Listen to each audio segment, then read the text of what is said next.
Welcome back to another episode number 41 of the RTI Speed Tips with Bob and Chad. Tonight we've got a special guest, Mr. Pat Fagan from Fast Shafts. How's your week been, Pat? Glad to have you on tonight. It's been absolutely crazy. I mean, we've been going 150 mile an hour. Seems like since March of 2020, and with the COVID stuff and everything going on, and the lack of components out there in the world. We got lucky enough that we ordered most of our parts for 2021. We ordered most everything for the whole year in October 2020. And the good thing is we got a new machine in the building. We're going to have 4 drive shaft balancers up and ready to go here pretty quickly. So the good thing about that is that not only do we not have our our warehouses that we're supplying, but I've got the ability to move things around whenever I need to. If I get somebody that calls me on a Thursday and they really, really, really need a dry shaft on Friday, I can make it happen, So I think that's one of the things that keeps us ahead of the curve is the fact that most of the time we've already got inventory on the shelf ready to go, but right now we can't build stuff fast enough. I mean, the industry has gone crazy. We continue to grow. We continue to pick up new customers every single day somewhere in the United States, and it's a good thing and a bad thing. I like to service my customers in a good fashion, but boy, sometimes it's tough. And but like I said, we're able to move things around with having 4 machines in the building, and we've got enough components to last a few more months. I think we'll be good. I've got promise from different suppliers that we're going to be good for the rest of the year. So yeah, it's a good thing, Bob, and I'm sure Chad's experiencing the same thing, and it's just business really gone way over the top this year. So how's everything up in Wisconsin, Bangor, Wisconsin, Chad? This is like a sauna today, man. It's heat wave. Today was hot down here, man. It was hot. Yeah, it ended up being 93 degrees, I think, is what the high was today. Not any fun. Yeah, we're busy. We're thrashing just like Pat, fighting for components and that kind of stuff, and we're getting ready to go on the Dakota tour next week. Austin's going to go on the tour, and Austin Tanner, and then my son Mason's actually going to join him for the tour, so get him out there and get him working. So we're excited about that. So what's Mason think of that, getting to go on that tour? He's pumped. He don't remember his last trip up there, which was I think like 6 or 7 years ago. I took the boys and right, I remember that. Went on an excursion. That was a lot of work, but a lot of fun. So they're a little more able to now. So he's getting into it. So we're excited to have him be a part of it and get out there and help our team win races. So awesome. Well, I know my buddy in Boone, Jake McBurney's planning on going up there for that tour. We're not able to go. We're just so busy right now. And earlier in our conversations, when Pat was mentioning his lovely excursions with his motorhome, I tell you what, I think a snowmobile and a motorhome have the same things in common. You use them for a little bit, and then you have to fix this and fix that and fix this and fix that.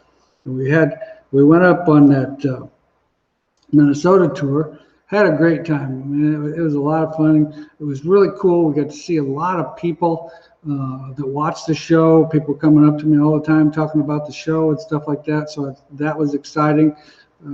Got to see quite a few people up in that area that was at the school that we had in Hibbing a couple years ago. And so it's pretty cool. We had a lot of fun. We still had to fight with the generator a little bit. And but otherwise, it was just a totally great time. And it was hot, but it was still a lot of fun. So I can empathize with you a little bit there, Pat, on that motorhome thing, because I took it over to the dealer and had him get everything all ready because I didn't have time to get it done myself. And evidently he didn't do what he was supposed to do on the generator, or whether there's a generator problem. I have no idea. We've fought that generator a little bit, but that's all beside the point. Us too, we've been busier than ever. In fact, we got a new employee starting. Well, we hired a new employee for the shock room to work with Bobby a week ago. Yeah, it was a week ago. And we got another new guy that's going to start on tomorrow, actually, to work with Rocky. He's a gentleman that's got some experience, and you all know who he is. That's Mr. Jonathan Logue. And so he's going to come to work for us. And we got 3 repairs sitting here waiting for him to come in and take over and put some magic on them and get those boys so they're back racing again. With all the new stuff, we've had a little difficulty keeping up with the new stuff and the repairs. So, all right, our first question of the night. What's your valve frame ride height measurement front bolts do you recommend when the Hammond motor plate setup? To be honest with you, Philip, I'm not that familiar with the Hammond motor plate setup. I know, say, our IMCA type tire, which is like generally an 83-inch type tire, we run on our cars. We run 7 5/8 on the left front and 7 1/2 on the right front. If you're running a taller tire like that Soda tire or the UMP tire, you have to add about 1/4 of an inch to both of those because of the taller tire. Just want to make a plug for the 4-link RTI school. Really helped us up our game this year. BHE builds my shocks. I buy all my Weir's products and fast shaft drive shafts. All 3 great guys. Well, I appreciate that, Aaron. That's a good way to start the show, man. Awesome. Yes, it is. It kind of actually puts you a little bit of an arch in your back, and you're ready to go. Yeah. Todd, how's everything been going with you? What's your opinion of being allowed to groove the IMCA Hoosiers? Well,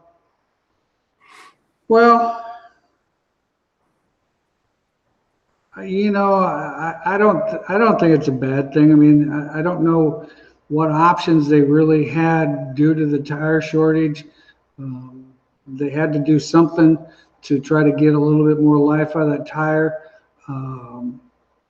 Whether it's getting, if it gets another night out of the tire, it's worth it. I mean, I don't know what the price of tires are, but I've heard anywhere from 120 to 150 bucks now. So anything you can do.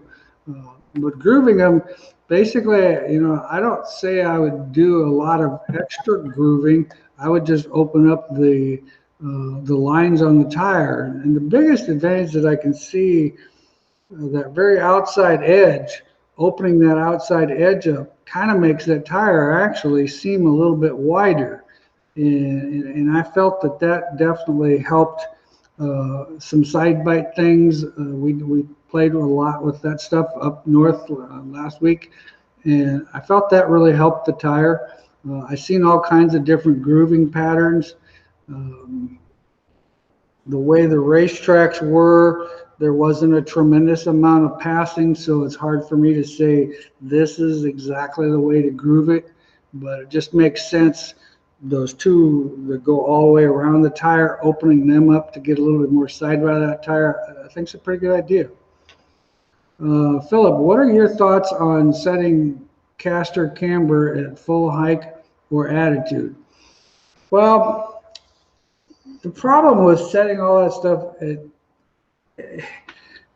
you get into a complicated situation where, unless you know the true amount of gain, because see, the car's not always going to be at full hike. I mean, there's points in times, depending on how the car enters the corner, how the car gets back on the left rear or gets up on the left rear, that might change it. So I still go strictly off of my static measurements. And I look like, especially with camber, I look at a lot of pictures, and I had a customer the other day that was having a little bit of trouble getting through the corner, and I was at Boone Speedway and up on the catwalk, and I was easily ready to see it. He was actually over on the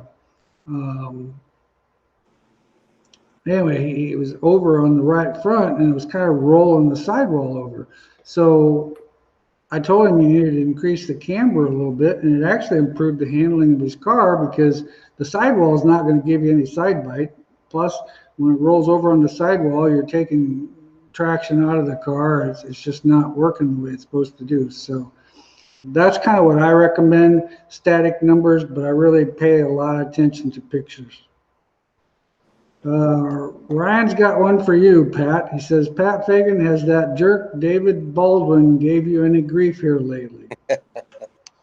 Hey, Dave Baldwin, he's definitely a handful for an old guy, but well, he's got it going on. He works real hard and races real hard, and he struggles sometimes to get to the top, but he always stays right in there. And yeah, whenever he calls me, I know that I'm going to get at least 5 minutes of ear chewing from him, from one fashion or another. But Dave Baldwin's a really, really good guy. He races in the UMP world, races around Kevin Grundacker's racetrack down there, and he's a good guy. He's a hard worker, and he loves racing.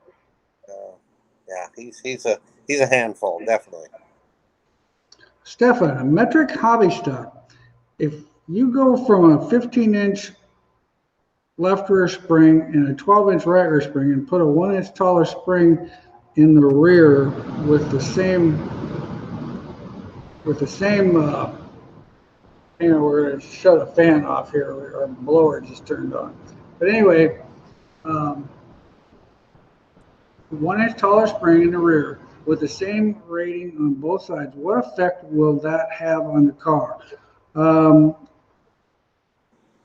Its biggest thing is it'll probably give you a little bit more side bite.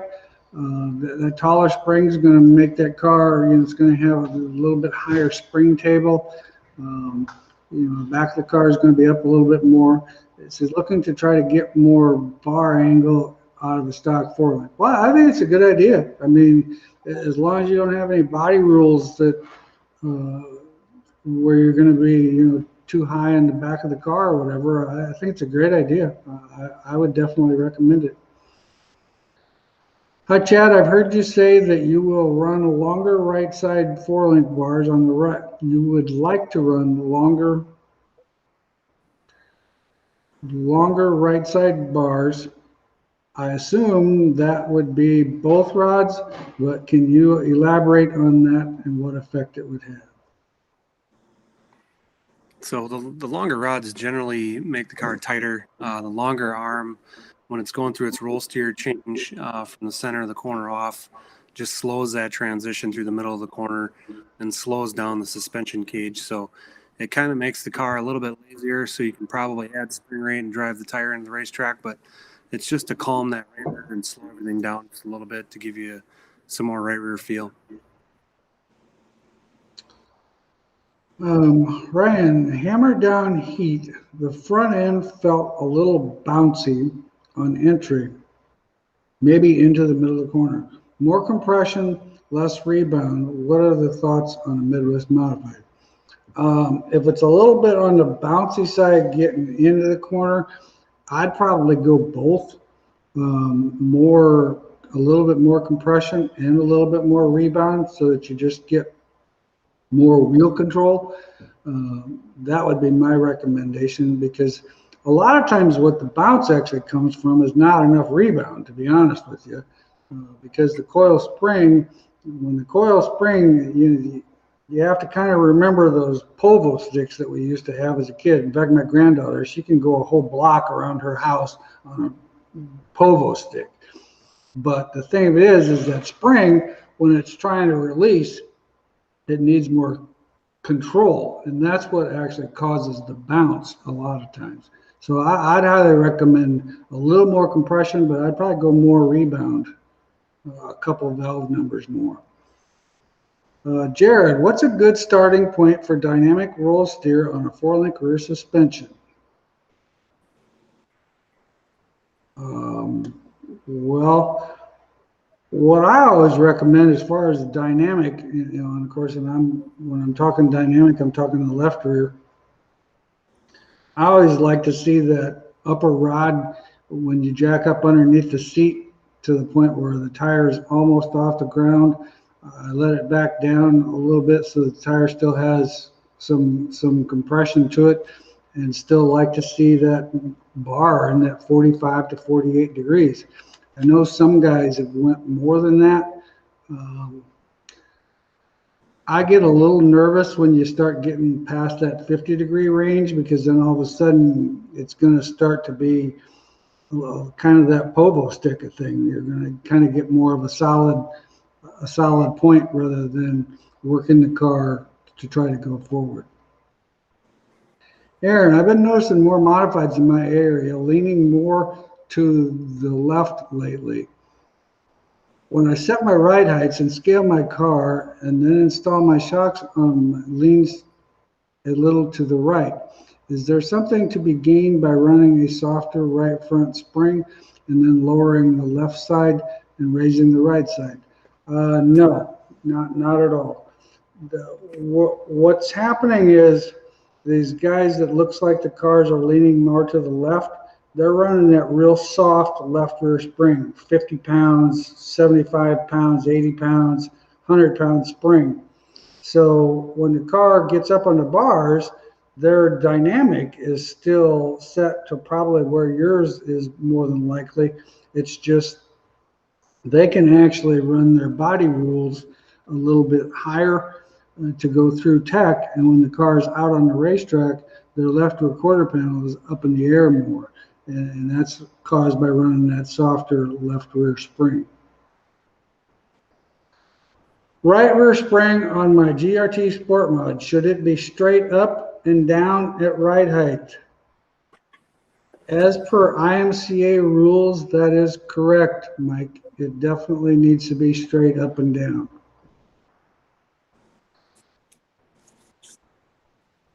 On a stock car, how much preload on the right rear spring is ideal on the right rear?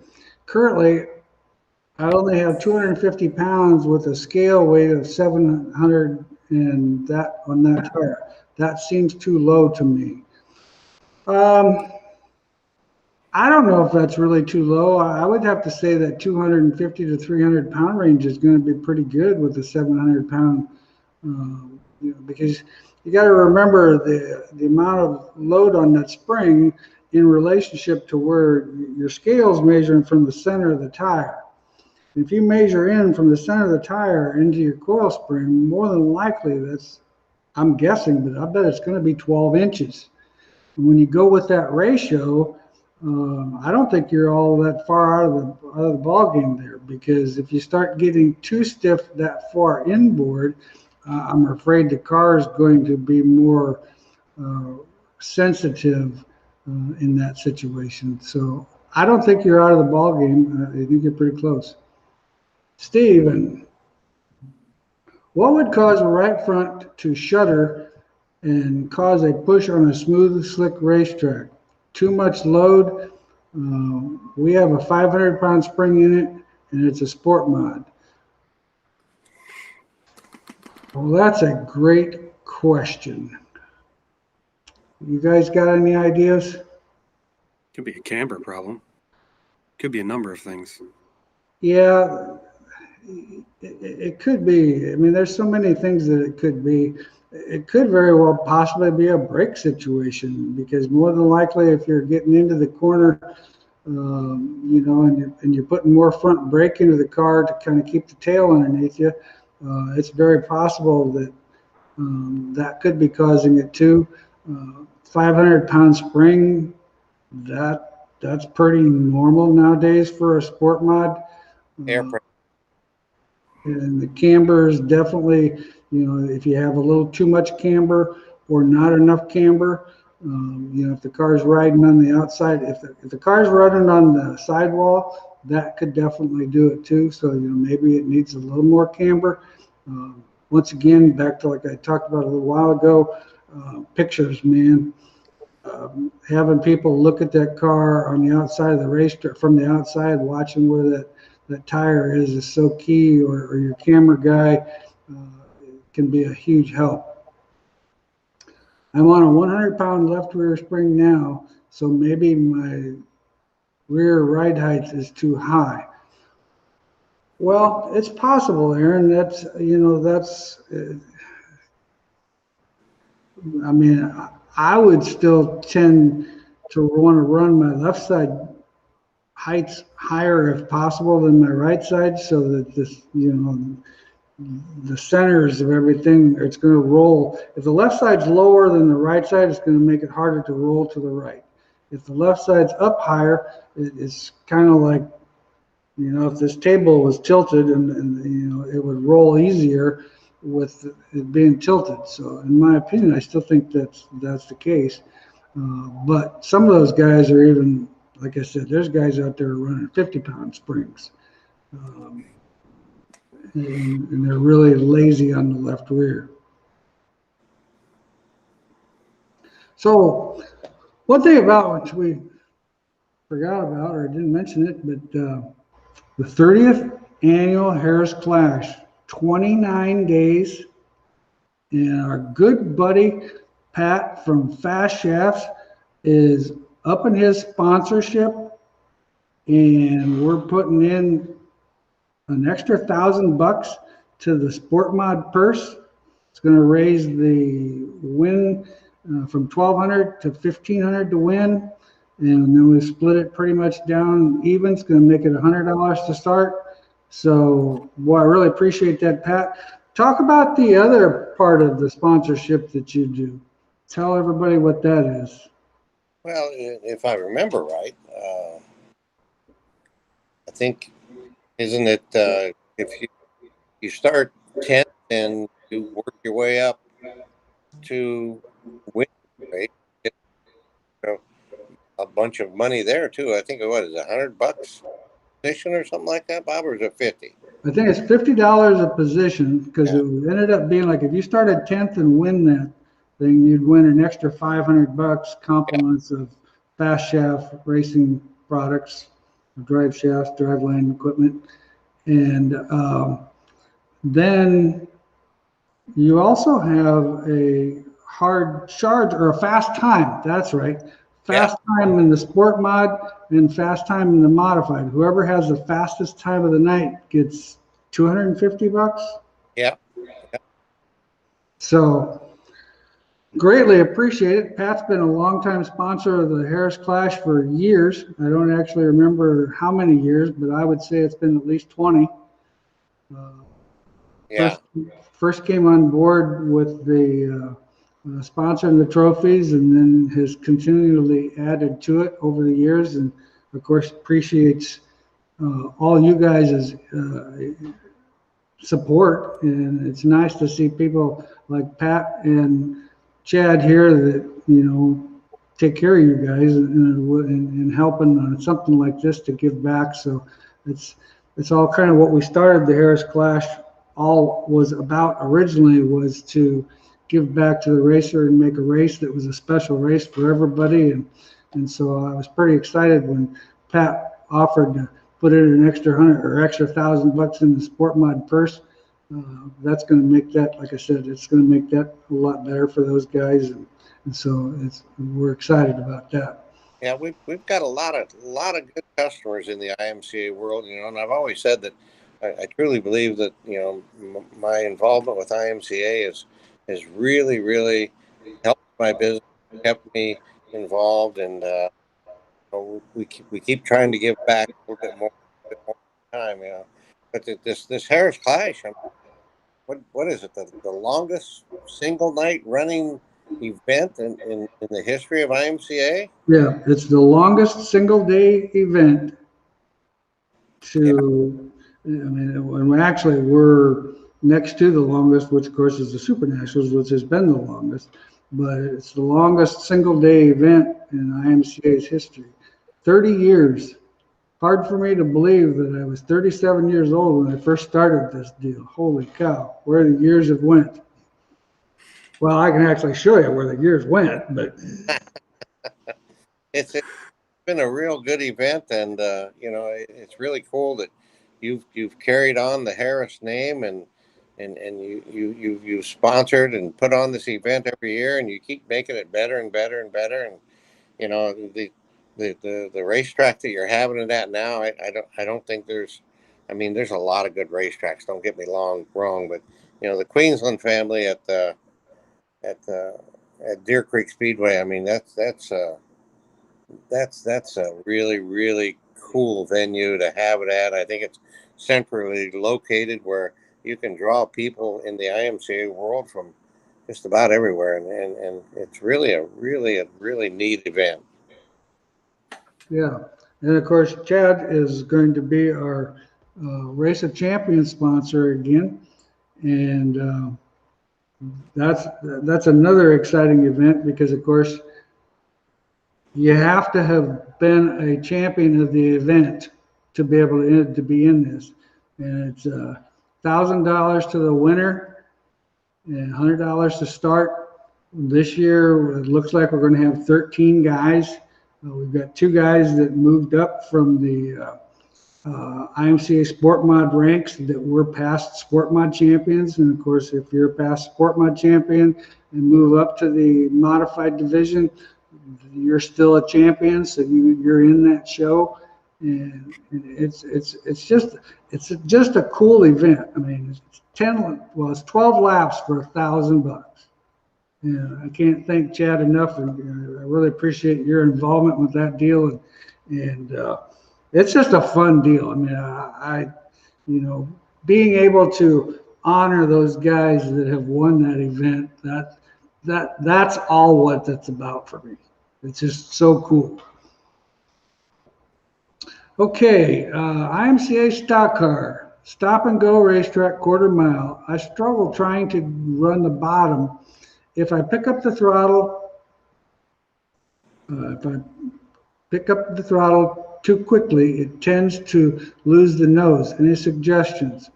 Well, to be honest with you, Jacob, my first response would be more stagger. When you're running a tight stop and go racetrack, you really got to run the car free, and you guys can adjust your wheelbase a little bit. We run our cars pretty free, a little bit more stagger to roll, the old coffee cup theory, rolling the styrofoam cup around, it just does a circle on its own. More stagger will help the car turn on its own, and then you might have to favor your wheelbase a little bit, put a little bit of lead in it to help you get back up off the corner. But that definitely that would be my first go-to, is a little bit more stagger. You could probably run a little more trailing arm angle in the right rear. The downside to the more trailing arm angle, of course, if it gets pretty slick coming off, that right rear is going to keep traction in it, and it's going to want to try to tail out on you. So more trailing arm angle if the racetrack is a little bit sticky, or more stagger would be my 2 choices. Philip, what are your static height, camber, and caster on a Chevelle clip? Well, right front, I always run 6.5 degrees. If I've got clearance on the shock absorber where I can go a little bit more, 6.5 to 7 degrees of camber, negative camber. Caster wise, kind of depends on what spindles you're running. With the Pinto spindles, I run 4. With the 3-piece spindles, I run 5 to 6. Left front, 4 degrees camber and 2 degrees caster with the Pinto spindles, and with 3-piece I run 3. Pat, how many RPMs a lightweight drive shaft worth versus a stock 50-inch drive shaft? No, that's an ancient Chinese secret, I think. But I know that the average 2.5-inch steel drive shaft weighs about 18 pounds, and I know that our lightweight chromoly drive shaft, it'll come in about 14, 15 pounds. So I gotta think that anytime you can, free up weight, rotating weight that's in line with a crankshaft. I mean, that's like back in the days when people would take the flywheels off and, take that big old heavy manual transmission flywheel off and, and put an automatic flywheel. I mean, the amount of quickness you gained in the RPMs is huge. And I really don't have a good answer for that, but I just think that it's just pretty much common sense. I mean, there's a reason they sell lightweight crankshafts, to make the engine accelerate quicker. And like I said, anytime you can free up weight that's in direct line with that crankshaft, it's got to be a huge advantage. So, and we've had really, really good luck with that. Our 2-inch lightweight chromoly drive shaft. I mean, Mark Elliott and I started working on that thing, probably almost 20 years ago, and it's been a good piece ever since. So I think if you have the option and you want to spend a little more money, I think I would definitely go with the 2-inch lightweight chromoly drive shaft. Philip, frame heights and rake measurements on a Chevelle clip car. Well, the frame heights I told you a little while ago was the 7 5/8 on the left front from the center of the bolt to the hard surface, and on the right side would be a 7.5 from the center of the lower control arm, the front lower control arm bolt to the floor. Rake on the norm, we used to run about 1 inch a rake. Now, with some of this new stuff with that real lightweight left rear spring in a static measurement, it might only be 1/2 inch of rake, but you definitely want to have some rake from front to rear. Like I said, normally we used to run 1 inch. Brad, hi guys, I watched the 100-pound spring video in the Knowledge Center and had a question. We run an IMCA A-mod and are playing with the 100-pound spring. I noticed in your video you scaled with a normal type. Well, He carries on down below there. okay, gotcha. Springs then went to 100 pounds. You said in the video you wanted to compress the spring 1 inch. Is that a standard why to put the spring in? We just been scaling it like with our 200. Well, in all honesty, scaling it, you can scale it 2 different ways. It just kind of depends on what you want to do. I still scale a lot of times the old-fashioned way. I scale it with a 175-pound spring or whatever the case is, so I get all my other ride heights and everything else set where I want it to be. Then I put that 100-pound spring in there, put 2 inches of load in that 100-pound spring, and my ride heights, wherever they are, is where they're going to be statically. Because now, once I've done that, after I've switched to that 100-pound spring, I no longer really care about my static measurements. All I'm concerned about now is where this is all going to go, because once the car's up on the spring with that 100-pound spring, say for example, you scale it with your 200-pound spring and you've got 60 pounds of bite. You'll put that 100-pound spring in there and you'll probably have 130 or 140 pounds of bite. So you're panicking going, oh my God, what did I do? Well, you got to remember with that 100-pound spring, as it rebounds, it's actually only has 100 pounds per inch of load. So it's going to, when it gets up on the bars, the car's not going to know that you had 160 pounds or that you had 60 pounds of bite. All it's going to know is that you got up to the angles quicker with that 100-pound spring, so that you're driving off the 4-link bars and the car is actually driving off of it in a dynamic situation. If you try to scale it with that 100-pound spring, sometimes I think it just takes a lot longer, and I like the older way of doing it. Like I said, I've got one set we set up that we put in the car, scale it just like we normally would. That way we can set all of our other stuff statically. So, that's what our book says. So we're doing it that way. Then once again, after that fact, I no longer really care because I'm more concerned about the dynamics. What's your opinion on that, Chad? You hit the nail on the head, I would say. Bob, as you do catch and release when fishing, which type do you like to eat if you keep them? Well, first of all, the only real fish I like to eat is cod and tilapia, and I don't catch any of that stuff. So I'm not a big fish eater. Wait. Didn't you have some of my fish fry at Oh home? yeah, right. I forgot about Come that. on, man. Yeah, Chad fixed us up this great tasty. What was it again?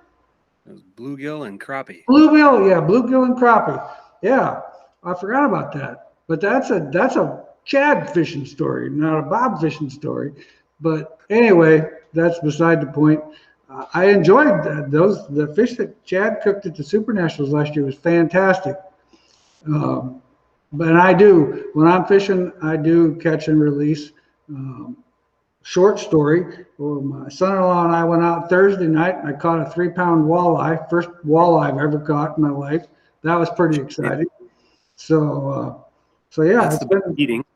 yeah, it's been pretty good. When we were up on the Minnesota tour, Bobby and I hired a guide to take us out for a half a day, and we caught all kinds of different species of fish. It was really pretty cool. Philip, what is too much static camber and caster on a Chevelle clip? Obviously, I have looked at the pictures and need more. Well, like I said earlier, static wise, 7 degrees of camber is going to be the same. Caster is still going to be the same as we just discussed a little bit ago. So none of that's really changed. The new GRTA mods seem to have a lot more rear steer than the older cars. How are they able to get all that rear steer?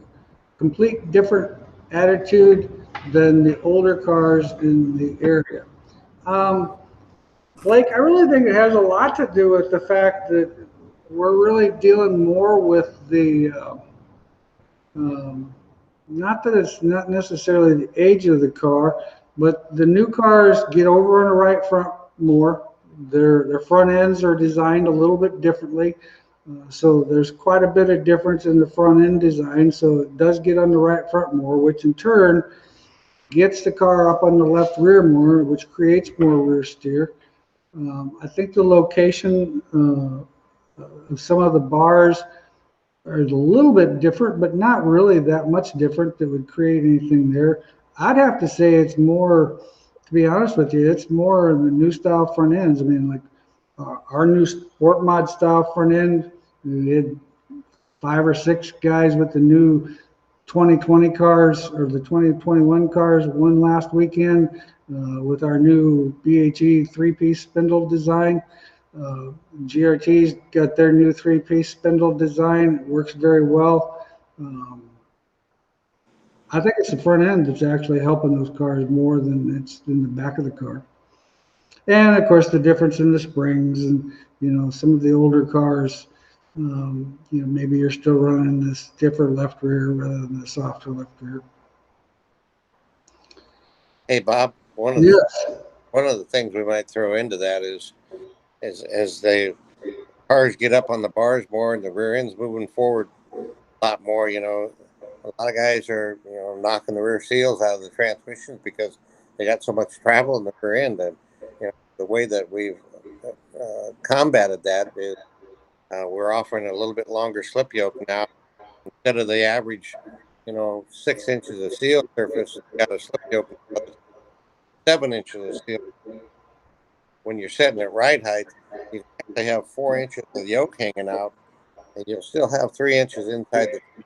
So what you got to do is you got to shorten the drive shaft to allow, for all that to happen. So, that might be something, as we're going forward, people need to start paying attention to, because we got this new slip yoke. Well, and that's a very good point, because that's something that with this amount of new left rear movement and stuff, I mean, things are going, and the thing of it is and if you bottom that transmission out, yeah, you could take the seal out. You could also break a bunch of stuff too. Yeah. I have seen that happen before too. So we've got a cool video that I use for the school of a car that we just put it on to get some suspension footage, and it was kind of ironic because that particular customer had been complaining that he can't keep rear seals in that thing. And of course, in this video, you can see where the drive shaft comes in, bottoms out, and you can see why it would be doing just exactly what you're talking about. Alex, metric hobby stock, what is your thoughts on using brakes or trail braking to keep the car from being loose while entering the turn? We can use dual master cylinders and adjust front to rear. Oh, by far, Alec. If they allow you to use a dual master setup where you can adjust it front to rear, that's huge. Doesn't matter if you're racing a mini sprint or if you're racing a pavement car. I mean, that being able to adjust front brake or rear brake into the car is just an ultimate tuning device that the driver can have. And then the drivers, the really good drivers, really have that feel for keeping it, and we've actually got a good video on the Knowledge Center where I'm showing working that throttle and brake together to keep the car loaded. And what it does is it keeps the suspension loaded so it's nothing unloads when you get into the corner. David, my question is about pull bar chassis mount placement. Is there an advantage to pull from the behind of the chassis center of gravity? And if so, why?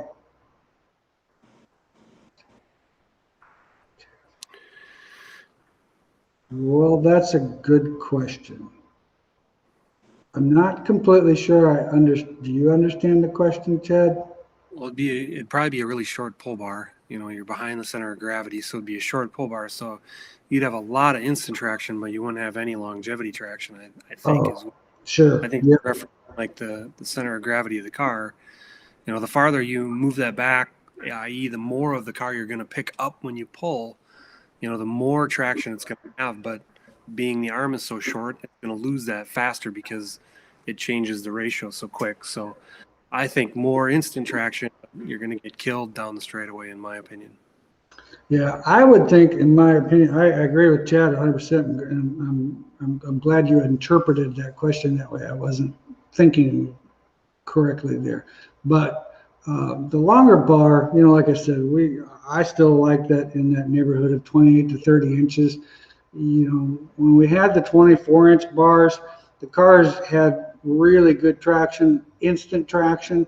But once the car got 100 feet off the corner or whatever, it seemed like it started to lose that traction. And when we went to the longer bar, what actually happened was it smoothed out the traction in the middle of the corner. So instead of having so much instant traction, the car was more drivable because it was a little slower to respond. So,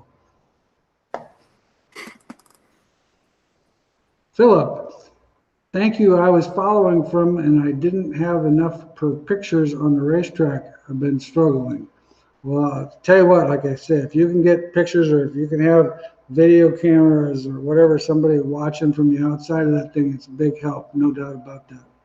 Usually the photographers are looking for new angles. So if Yep. you find the track photographer and say, hey, man, here's a $20 bill. I want a shot of my car in the middle of the corner from the outside when you're in backsteer to check that camber. They're going to be all over that. We're going to be all over that with some cool-ass lens that's going to get right in there. And, them guys really like that stuff. So I think if you reached out to the photographer, they'd get you the footage you need for that. Yep, I agree with that. Those guys are really good at that because, like you said, they're always looking for new cool angles. So no doubt about it. Love the guy content. Thank you for everything and everything you do. Even if Marvin Burton always tells me I'm wrong after listening to you guys. Well, You know, everybody's entitled to their opinion, and I respect Mark's. Gerald, Chad, is it necessary to have a Torrington bearing on both ends of a spring slider or just one end? I would say that one is fine. We've had people run them on both. The problem is the lower one's going to get really dirty. When you wash the car, you're going to retain a little bit of water in there. Unless you blow it out of there and get it completely dry, you're going to have issues with that bottom bearing. So really, we just want to put one bearing on one end. So when that thing's traveling and the spring is twisting, you're releasing that energy and letting it relax and not cause the spring bow is really the advantage we're looking for there. So one is really all that is necessary there. Jeff, what ball joint pins do you run with the 3-piece spindles and a 7 5/8 and 7.5 inch rhyolite? To be honest with you, I don't actually remember off the top of my head the measurements or the part number. I know the right front one is really short, and the left front is a 1/4 of an inch longer, if I remember right. But I know the right front one's a pretty short ball joint. Jeremy, if you are on the left rear clamped style setup with an eliminator and spring in front of the rear end and the shock behind, does the spring still need to have some preload? Yeah, definitely, because even though you're clamped up, I still think you're going to want to have some preload on it, because you're still you have to start from that static position. You might not need as much preload because you're always working it into the spring, but I would still start with some preload in it, you bet. Pat, I recently had to use a drive shaft a 1/4 of an inch longer and push a bunch of grease oil out through the breather. I went back to the original drive shaft and it did the same. Never did previously. Any thoughts on what might happen? So what's he doing? He's pushing. He said he recently had to use a drive shaft that was a 1/4 of an inch longer. And when he did that, it pushed a bunch of gear oil out through the breather. Then he went back to his original drive shaft and it still pushed gear oil out the same. Never did that before. Yeah. So he's kind of wanting to know what's going on. Not really sure that's a I'm not really sure that's a drive shaft issue. It sounds like possibly, a lot of times when people are having trouble pushing gear oil out, it's the placement of the vent. Either that or they're, a lot of times people are running the inner seals in the axle housing tubes, and they're putting too much fluid in there. So, you might look at your vent placement. Maybe try to raise the vent up a little bit higher. Put a filter on it. A lot of people have used fuel filters on the end of that rubber hose for the vent on the rear end, and they just put it up a little bit higher. And and like I said, the other thing is you might you might check. You might be putting in too much fluid. I've always been a firm believer of leave the inner seal out. Because I don't like running seals anyway, but a lot of people like to run them. But I say leave the left one out. That way, when the car straightens out and you're going down the straightaway, that fluid has a chance to run down the left side of the axle tube. And I consider that left axle tube is kind of like a radiator.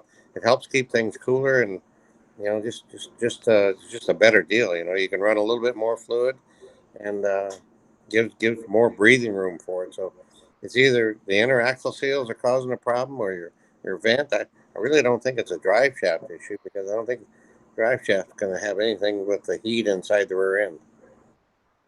Unless he's talking transmission. I don't know if he's talking transmission or rear end. Yeah. And then again, what type of transmission? Is it a Power Glide or Saginaw? Just. Yeah, Eric, it sounds to me like there's a coincidence going on there somehow. Yeah. I'm not sure what it is. Because technically, that quarter of an inch longer drive shaft shouldn't have anything to do with pushing gear oil out. Breather hose. Yeah, I would have to say something to that effect.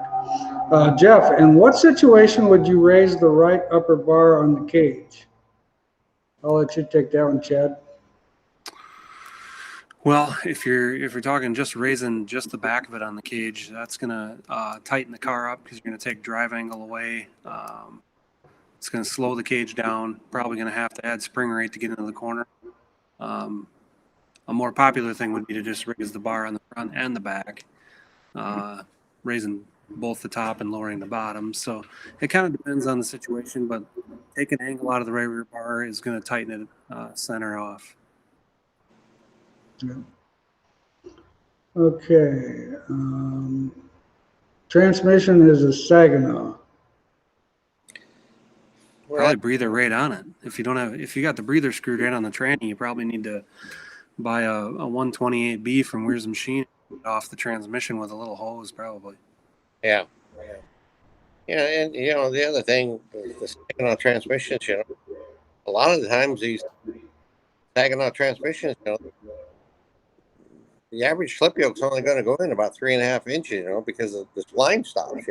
A lot of guys nowadays have taken the time to take the transmission apart and put that output shaft in a lathe and undercut the shaft so you can put a longer slip yoke in there. So there's a lot of different options that, if you run an 8-inch slip yoke, Saginaw transmission, it's not going to work because it's only going to go in about 3.5, maybe 4 inches, and it's going to stop. So it's just, like Chad said, you probably need to adjust your breather hose and buy one of them breathers from Chad. So. John, I recently bought a 2010 Harris that I'm building into a sport mod. I do my wheelbase measurements, but it puts my left rear very close to my bar mounts. How can I fix this for more wheel clearance? Well, first the thing is your 2010 Harris car, that's a 209.5-inch wheelbase car. So if you're trying to make it a 208-inch wheelbase car, the car was never built or never designed for that short a wheelbase. So that's part of your problem, and I'm assuming that's more than likely what it is, because that should have plenty of clearance in there. The way that car was actually built was for the longer wheelbase car. I wouldn't worry about running a longer wheelbase car, especially with a sport mod. I think you'd like the car good. The 2009 and 2010 Harris cars were an excellent race car. Those cars were built very well, and everything worked really good on them, and they were a well-designed car. And I think they would be very competitive in a sport mod world today. Thank you guys for what you do. It makes a huge difference for our race team. Having no-name chassis, we love our BHE products and, of course, our Weir's products. Thank you, Brad. I appreciate that. Thank you. Brian, when running a low bite setup, is low cross just an effect that we should live with, or by moving lead, changing springs, or achieving the ideal cross while still keeping the bite low? No, when you start running lower bite in your car, you're going to lose your cross percentage because that's relative. You're still going to want to keep your left side percentage the same, as a rule of thumb, somewhere around 54%. Your rear percentage needs to probably be in the 56 range. But if you start running less bite, your cross percentage is definitely going to go down. And that's just mathematics. Well, we've had a pretty good night here. We've had some really good questions, and anything new at Weir's Machine? I forgot to ask about that earlier tonight. We've been too busy to work on the new stuff. We got a bunch of stuff on the board, but we're going to try and get that all done here before catalog season, which is going to be difficult. But there's always stuff on the board to build new. We just haven't had a lot of time to do it. We've been extremely short-staffed, I think, like the rest of the world. We're trying to hire machinists and machine operators, and it's been a unfortunate time in America where employment is a battle. So we're trying to do the best we can with what we got, and new products are on the horizon. Just be later this summer. Something that I've seen change a lot here in the last, I'm going to say 8 to 12 months is, with the introduction of the Burn and the Burt transmissions in the stock car world, there's a lot of guys that are shortening up their drive shafts and they're using a longer slip yoke in them. I don't quite understand how they're making the rear ends move forward like the modified world does, but it's happening, and I think it's coming. It's going to be pretty popular here. Yeah, you can see this. The stock car technology is definitely starting to pick up a lot with the same fad as the sport mod, and the modified car itself too. So those guys are getting, they're getting their programs working really good. And if you notice, like when they come through the pits, their left trailing arm and the rear end's almost dragging the ground. And so they've got a lot of angle in that left lower trailing arm. So that's where their movement's coming from. It definitely, it's definitely interesting watching those guys up there on the Minnesota tour, that stock car deal. Man, it was a race to watch. I mean, they did an awesome job, and they're not hesitant to share a little paint and move stuff if need be, and they get right after that racing thing. They take it pretty seriously. There's no doubt about it. With the sport mods and the modifieds, you don't. With that open wheel racing, it's a little bit riskier. They still try to rub paint, but it's still a little riskier. Dave, what's the advantage or disadvantage to a softer left rear and right rear spring in a stock car? Well, with the stock car, definitely, and even with a modified or a sport mod, if you go real soft on that left rear, you almost have to go stiffer on the right rear to compensate for the car. Still needs X amount of spring. Add the weight of all four springs, it still needs X amount of spring to function. The advantage of the softer spring, once again, it just, you can put a lot of preload in it. So when the car goes to accelerate, it jumps up and puts the angle in that left rear, gets the steer in it, helps it rotate through the middle of the corner a little better. But I've definitely seen the trend. If you go with that softer left rear spring, I definitely see the trend is going to stiffer right rears. Some guys up on the tour were running some real stiff right rear stuff, but in that 250, 275 range is not out of the ordinary. So you got any? You're sending Austin up on the Dakota tour. Chad representing Weir's machine with the parts truck. So Yep. he'll be up there with the trailer. You got any events you're going to, Pat?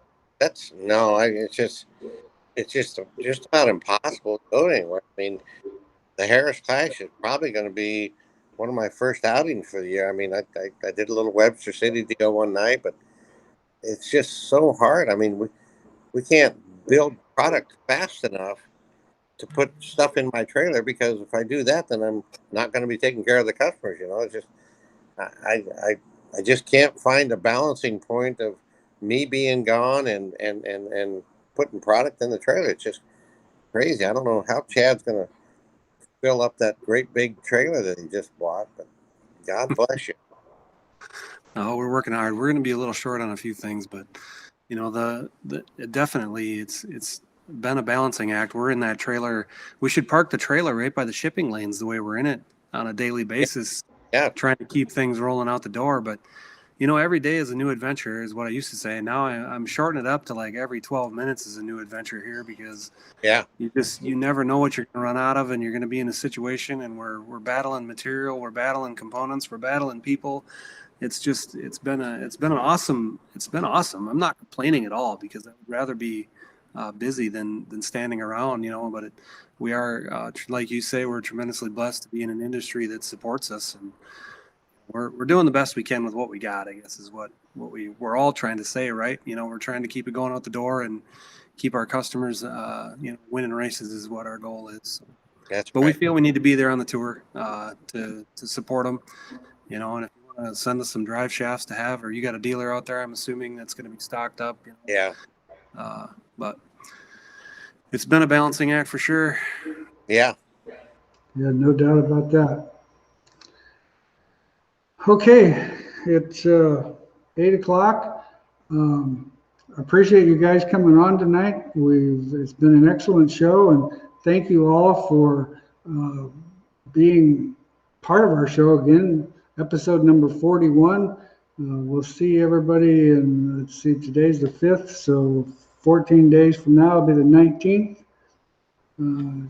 So we'll see everybody July 19th will be our next show. See everybody at the Harris Clash too. Yep, and then the next show after that will probably be the show at the Harris Clash. So that'll be interesting. And so looking forward to it. Can't wait for the Harris Clash. For those of you, don't forget, if you're not anywhere where you can come and watch it in person, it will be on IMCA TV. So you can still watch it. It's definitely a show to watch. Those guys, I tell you what, Deer Creek and the Queenland family and the racetrack in Spring Valley, Minnesota is so awesome. It's so nice to go where you really wanted to be there to race. And so it's a lot of fun. You feel like everybody feels very important on being there. And so it's pretty cool. I really enjoy it. They do a heck of a job with the facility. And so mark that on your calendar, 29 days, August 3rd. All right. Thanks, everybody. And have a nice night. Thanks, Bob. Thank you. Ed. See you later. Yep.